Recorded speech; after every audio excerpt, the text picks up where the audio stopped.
नमस्कार साथियों, स्वागत है आप सभी का आपके अपने यूट्यूब चैनल अज्ञान क्लासेस पर। साथियों, स्टेनो का जो एग्ज़ाम था, कल का एग्ज़ाम आप में से अगर किसी ने दिया है तो अच्छी बात है, और अगर ग्रुप सी के लिए आपने भरा हुआ है, ग्रुप डी के लिए भरा हुआ, तो ये प्रैक्टिस सेट आपके लिए है।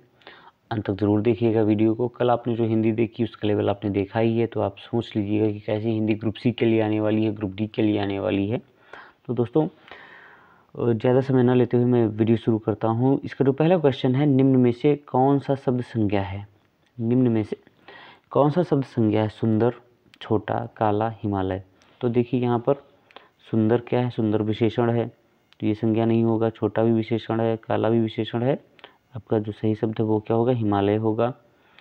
नेक्स्ट दोस्तों, सुधन उक्ति की संधि से शब्द बनेगा। इसकी जो संधि करेंगे तो कौन सा शब्द बनेगा? सूक्ति बनेगा, सोक्ति बनेगा, या सूक्ति बनेगा, या सोक्ति बनेगा। तो आपका विकल्प क्या सही है? सी विकल्प आपका सही है। और यहाँ पर देखिए, सु में भी छोटा ऊ है और फिर छोटा ऊ आगे भी है, और दोनों मिलकर के क्या बन जाता है? बड़ा ऊ बन जाता है। मतलब यहाँ पे कौन सी संधि हो रही है? कौन सी संधि हो रही है दोस्तों? दीर्घ संधि का उदाहरण है ये, ठीक है, दीर्घ संधि का उदाहरण है। नेक्स्ट है दोस्तों, सरस का विलोम क्या है? सरस जो रस सहित हो, जिसमें रस हो, तो उसका कोरस होता है, रस होता है, तरस होता है, या नीरस होता है। तो नीरस विकल्प आपका बिल्कुल सही है, टिक कर लीजिएगा। हिंदी भाषा में कितने अर्धस्वर होते हैं? कितने अर्धस्वर होते हैं? तो हिंदी भाषा में 2 अर्धस्वर होते हैं। कितने होते हैं? 2 अर्धस्वर होते हैं। कौन कौन से होते हैं? या होता है एक हलंत लगा हुआ नीचे, और क्या होता है? और वाह होता है, ठीक। ये वाह होता है और या होता है, ये 2 अर्धस्वर हैं, नोट कर लीजिएगा। फिर दोस्तों अगला है, सूर्य का पर्यायवाची है। सूर्य का पर्यायवाची क्या है? भास्कर है, पुष्कर है, सुधाकर है, निशाकर है। तो सही विकल्प क्या है? भास्कर जो है वो सूर्य का पर्यायवाची है। भास्कर, भास का मतलब होता है किरणें, किरणों को जन्म देने वाला, पैदा करने वाला, करने वाला। तो वही क्या है? वो सूर्य होता है। तो इसका क्या सही है? भास्कर सही है, ठीक। और इसके अलावा भानु है, दिनकर है, दिवाकर है, रवि है, सविता है, आदित्य है। तो ये सभी भी किसके उदाहरण हैं? किसके पर्यायवाची? सूर्य के पर्यायवाची, ठीक। और पुष्कर किसे कहा जाता है? तालाब को कहा जाता है। सुधाकर कौन होता है? चंद्रमा होता है। निशाकर कौन होता है? वो भी चंद्रमा होता है। तो आपका विकल्प ए सही है। नेक्स्ट दोस्तों, सब कुछ जानने वाला के लिए सही विकल्प। सब कुछ जानने वाला, उसके लिए एक शब्द क्या होगा? तो सर्वज्ञाता होगा, समर्थवान होगा, या सापेक्ष होगा? क्या होगा? सर्वज्ञ होगा। सब जानने वाला, सर्वज्ञ। ज्ञा का मतलब क्या होता है? हिंदी में अगर ज्ञा है तो ज्ञा का मतलब जानने वाला। नेक्स्ट दोस्तों, राष्ट्र शब्द का विशेषण है। राष्ट्र शब्द का विशेषण क्या बनेगा? राष्ट्र जो विशेष है, या हम कह सकते संज्ञा है, और उसका विशेषण क्या बनेगा?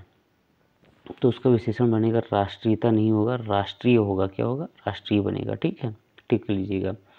नेक्स्ट दोस्तों, स्वागत का संधि विच्छेद है। स्वागत, स्वागत का संधि विच्छेद क्या होगा? सुधन आगत, सुधन आगत होगा।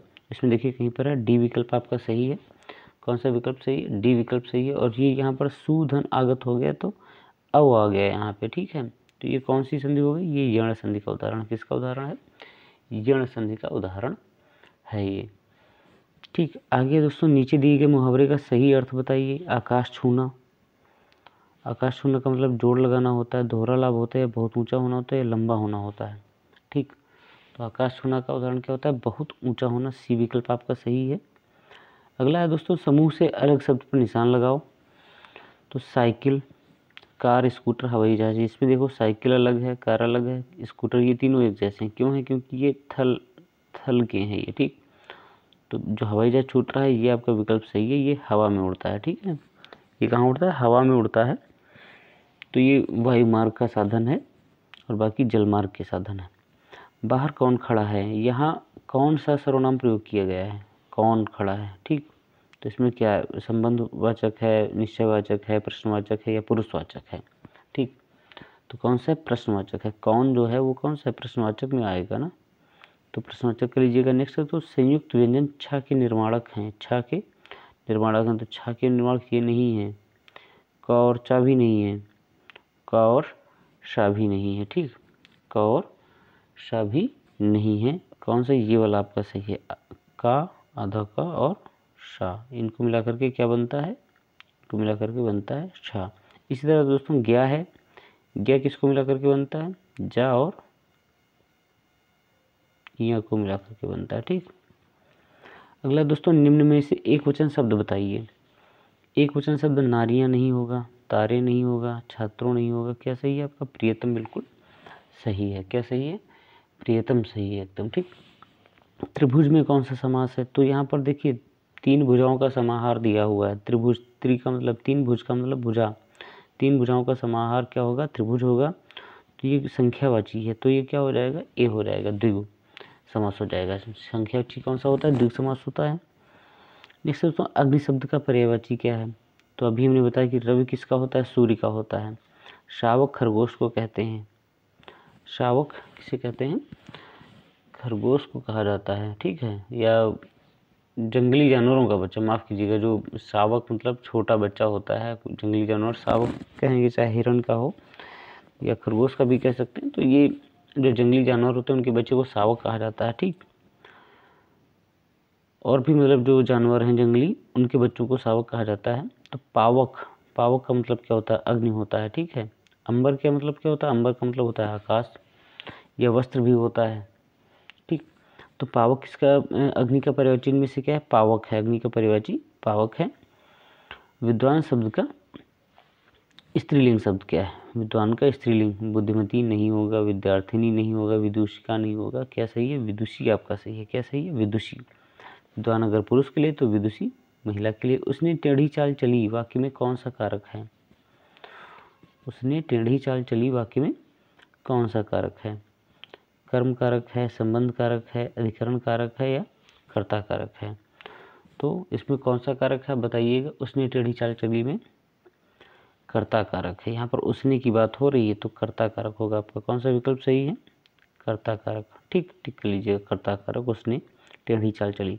कर्म के आधार पर क्रिया के कितने भेद होते हैं, कर्म के आधार पर क्रिया के कितने भेद होते हैं, तो कर्म के आधार पर क्रिया के 2 भेद होते हैं। कौन कौन से, एक सकर्मक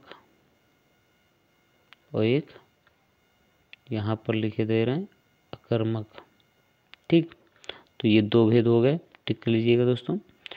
इतनी सरल भाषा में हिंदी आपको शायद ही कहीं मिले, तो आप हिंदी जो भी ये क्वेश्चंस आप रिवाइज कर लीजिएगा, अपने साथ पढ़ते रहिएगा, तैयारी करते रहिएगा। दोस्तों अगला प्रश्न है, सूर्योदय में कौन सी संधि है, सूर्य धन उदय। ठीक, सूर्योदय में कौन सी संधि है, इसका पहले संधि विच्छेद आप कर लीजिएगा। सूर्य और क्या होगा, धन उदय होगा ना, क्या होगा, सूर्य धन उदय, मतलब यहाँ पर आ और उ को मिला करके क्या बना हुआ है, ओ बन गया है। क्या बन गया, ओ बन गया है। क्या बना है, ओ बना है, मतलब कौन सी संधि है, गुण संधि है। बाकी आप कट कर दीजिएगा, ना यण ना वृद्धि ना दीर्घ, गुण संधि है, गुण स्वर संधि। विशेषण किस शब्द की विशेषता बताते हैं, तो विशेषण संज्ञा की विशेषता बताते हैं। Very simple. वह दिन भर पढ़ता रहता है, रेखांकित पद में अव्यय का भेद बताइए। दिन भर पढ़ता रहता है, रेखांकित पद कौन सा है, दिन भर, तो अव्यय कौन सा है, परिमाणवाची, परिणामवाची है, निपात है, समुच्चयबोधक है या प्रश्नवाचक है।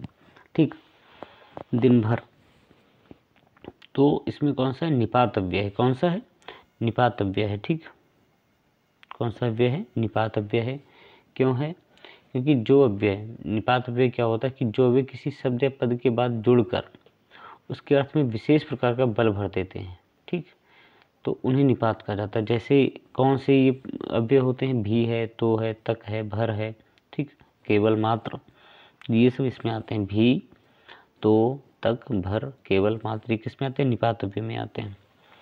नेक्स्ट दोस्तों शुद्ध वाक्य का चयन कीजिए। उसका शिमला जाना है, उसका शिमला जाना, तो ये तो गलत ही है। उसने शिमला जाना है, ये भी गलत है। उससे शिमला जाना है, ये भी गलत है। आपका सही क्या हो गया, फिर तो विकल्प मिल गया ना, एक, उससे शिमला जाना है। अगला दोस्तों, चमक उठी सन 57 में वो तलवार पुरानी थी, में रस भेद बताइए। कौन सा रस है, चमक उठी। अब इसको आप पढ़ के देखिएगा खुद ही। भक्ति रस इसमें है कहीं पे, नहीं लग रहा आपको, नहीं लग रहा है ना। हास्य रस लग रहा है, नहीं लग रहा है। श्रृंगार रस लग रहा है, नहीं लग रहा। तो आपका विकल्प क्या सही है, वीर रस सही है। चमक उठी सन 57 में वो तलवार पुरानी थी, खूब लड़ी मर्दानी, वो तो झांसी वाली रानी थी। तो ये कौन सा सही है? वीर रस इसमें सही है। ठीक, वीर रस। यहाँ पर किसकी बात हो रही है? वीर रस की बात हो रही है। नेक्स्ट दोस्तों, काली घटा का घमंड घटा में अलंकार बताइए।